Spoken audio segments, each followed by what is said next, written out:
এই যে তোমরা যে এখানে একটা লিস্টের মতো একটা প্রশ্ন দেখতে পাচ্ছ, এটাই কিন্তু ডেসক্রিপশন লিস্ট। এটা আমি কিভাবে বুঝলাম, এটাই তোমাদেরকে আজকে আমি শিখাবো। এবং এই ডেসক্রিপশন লিস্ট যদি আমাদের পরীক্ষায় এসে যায়, তাহলে এটা কিভাবে সমাধান করতে হয় বা এটার HTML কোডিংটা কিভাবে করতে হয়, এটাই তোমাদেরকে আজকে আমি এই ক্লাসে শিখাবো। তো চলো আমরা প্রথমে প্রশ্নটা পড়ি। প্রশ্নে লেখা আছে শুরুতে একটা কথা, ম্যাঙ্গো। ম্যাঙ্গো দিয়ে একটু এদিকে চাপিয়ে লিখেছে সিজনাল ফ্রুট। এরপরে লিখেছে আবার এ নাম্বার বি নাম্বার দিয়ে গ্রিন আর রেড। এরপর আবার লিখেছে জ্যাক ফ্রুট।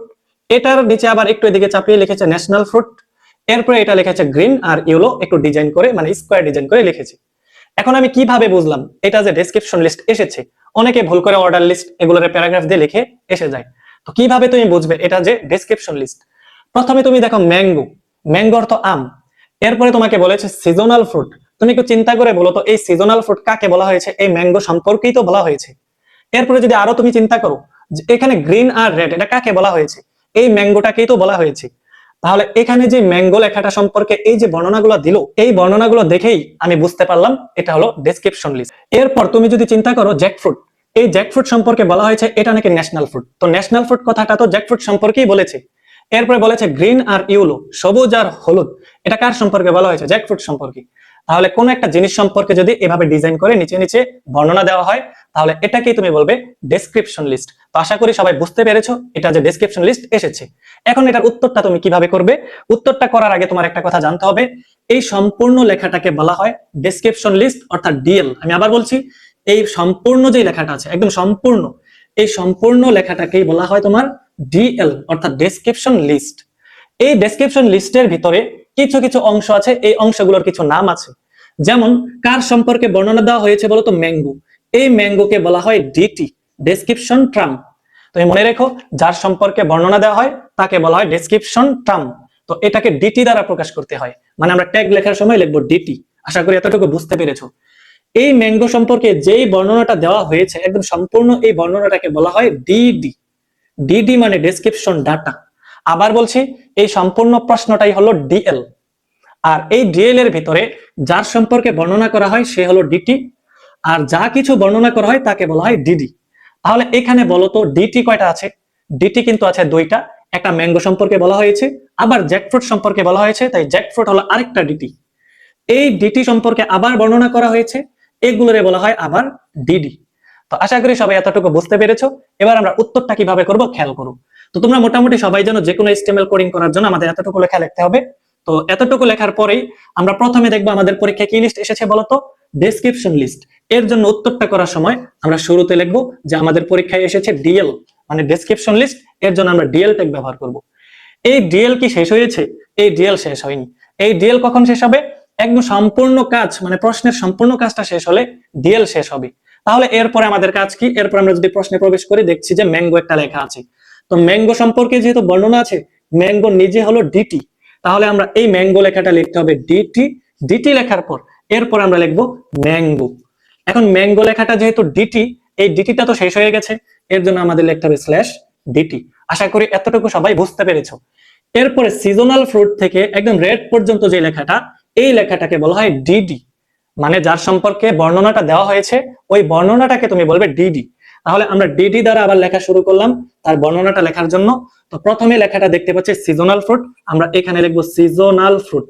ডিডি লিখে কি লিখবো বলতো? Seasonal fruit. সিজনাল ফ্রুট লেখার পর আমরা কি স্ল্যাশ ডিডি দিয়ে দিব? আমরা স্ল্যাশ ডিডি দিব না, কারণ ম্যাঙ্গো সম্পর্কে এখনো বর্ণনা শেষ হয়নি। এরপর আমাদের যে গ্রিন আর রেড লেখাটা আছে, এটা কিন্তু আমাদের অর্ডার লিস্ট। তাহলে অর্ডার লিস্ট যে, এর জন্য আমাদের ব্যবহার করতে হবে অর্ডার লিস্ট। ডিডি কি শেষ হয়েছে? ডিডি শেষ হবে রেড লেখার কাজ শেষ হলে। তাহলে এর ভিতরে এ আর বি এগুলো হলো অর্ডার লিস্ট, এটা সবাই জানো। তো অর্ডার লিস্ট লেখার পর আমাদের লিখতে হবে টাইপ। কোন টাইপের বলতো? এবিসি টাইপের, অর্থাৎ এ টাইপের আমাদের টাইপ লিখতে হবে এ, এটা সবাই জানো, না জানলে বুঝে নাও। এরপর আমাদের লিখতে হবে লিস্ট মানে আইটেম গুলো। প্রথম আইটেমের নাম কি? গ্রিন, এই লিখবো গ্রিন। এরপরে দিব স্ল্যাশ এলআই। এরপর আরেকটা আইটেম আছে, ওই আইটেমটাকে আবার আমরা লিখবো লিস্ট, এই আইটেমটার নাম হলো রেড, এই দিলাম স্ল্যাশ লিস্ট। এই স্ল্যাশ লিস্ট দেওয়ার পর আমাদের অর্ডার লিস্টটা শেষ হয়ে গেল, এই দিলাম স্ল্যাশ অর্ডার লিস্ট। এবার বলো তো ভালো মতো কে শেষ হয়েছে? আমাদের তো ডিটি সাথে সাথেই শেষ হয়ে গিয়েছিল, আর এই সম্পূর্ণ বর্ণনাটাকে আমরা শুরু করেছিলাম ডিডি দিয়ে। এই ডিডি এই মাত্র শেষ হলো, এর জন্য আমরা দিলাম স্ল্যাশ ডিডি। তো আশা করি এতটুকু সবাই বুঝতে পেরেছো। এখন বলো তো আমাদের কি ডিএল এটা কি শেষ হয়ে গেছে নাকি আরেকটা ডেসক্রিপশন ডাটা আছে? আরেকটা কিন্তু ডেসক্রিপশন ডাটা আছে। তো এইবার আমরা এই ম্যাঙ্গোর কাজটা যেভাবে করলাম, জ্যাকফ্রুটের কাজটা ঠিক সেভাবেই করব। তবে ডিএল কিন্তু আমরা পুরো প্রশ্নের জন্য একবারই দিব। তো এতটুকু আশা করি সবাই বুঝতে পেরেছো। তো আমি এতটুকু মুছে দিলাম। তো তুমি বলো তো এরপরে আবার জ্যাকফ্রুট যে লিখবে, এই জ্যাকফ্রুটের জন্য আবার তুমি কি দিবে? আবার তুমি দিবে ডিটি। ডিটি লেখার পর তুমি লিখবে জ্যাকফ্রুট। এবার কার সম্পর্কে বর্ণনা করা হচ্ছে? এবার জ্যাকফ্রুট সম্পর্কে বর্ণনা করা হচ্ছে। এর জন্য এই জ্যাকফ্রুট হলো আমাদের ডিটি এর অন্তর্ভুক্ত। আর জ্যাকফ্রুট সম্পর্কে যে বর্ণনাগুলো দিয়েছে এই বর্ণনাগুলো হলো ডিডি এর অন্তর্ভুক্ত। তাহলে আমরা দিলাম ডিডি। ডিডি লেখার পর আমরা প্রথমে লিখলাম ন্যাশনাল ফ্রুট। এটা স্বাভাবিক একটা লেখা, চাইলে তোমরা এটা প্যারাগ্রাফ দিয়ে লিখতে পারো, কোনো সমস্যা নেই। তো ন্যাশনাল ফ্রুট দিলাম, FRUIT, ন্যাশনাল ফ্রুট। বলো আমাদের ডিডি এই বর্ণনা কি শেষ হয়েছে? এই বর্ণনা কিন্তু শেষ হয়নি, এর জন্য ডিডিও কিন্তু আমাদের শেষ হয়নি। এবার গ্রিন আর ইয়েলো লেখাটা, এটা একটা লিস্ট আকারে আছে। কি লিস্ট? অর্ডার লিস্ট নাকি আনঅর্ডার লিস্ট? এটা কিন্তু আনঅর্ডার লিস্ট, কারণ এটা ডিজাইন আকারে আছে। এর জন্য আমাদের দিতে হবে ইউএল। ইউএল লেখার পর আমাদের লিখে দিতে হবে টাইপ। এই টাইপটাকে তোমরা সবাই জানো, এই চতুর্ভুজ আকারের টাইপটাকে বলা হয় স্কোয়ার। এর জন্য আমাদের লিখতে হবে স্কোয়ার। স্কোয়ার লেখার পর তুমি প্রত্যেকটা আইটেমের জন্য দিবে LI। তো LI লেখার পর তুমি লিখবে গ্রিন, ওই যে গ্রিন লেখাটা আছে এটা লিখবে, দিবে /LI। আবার দিবে লিস্ট। লিস্ট লেখার পর আবার দিবে ইউলো। ইউলো লেখাটা শেষ হয়ে গেছে /LI। বলো এগুলো কি লিস্ট দিয়ে আমরা শুরু করেছিলাম? Unorder list. এই যে শেষ হয়ে গেল /আনঅর্ডার লিস্ট। এই আনঅর্ডার লিস্ট শেষ হওয়ার সাথে সাথে যেহেতু এই বর্ণনাটা শেষ হয়ে গেছে, তার মানে আমাদের শেষ হয়েছে /DD। এই /DD হওয়ার সাথে সাথে আমাদের এই ডেসক্রিপশন টার্মের বর্ণনাটাও শেষ হয়ে গেল।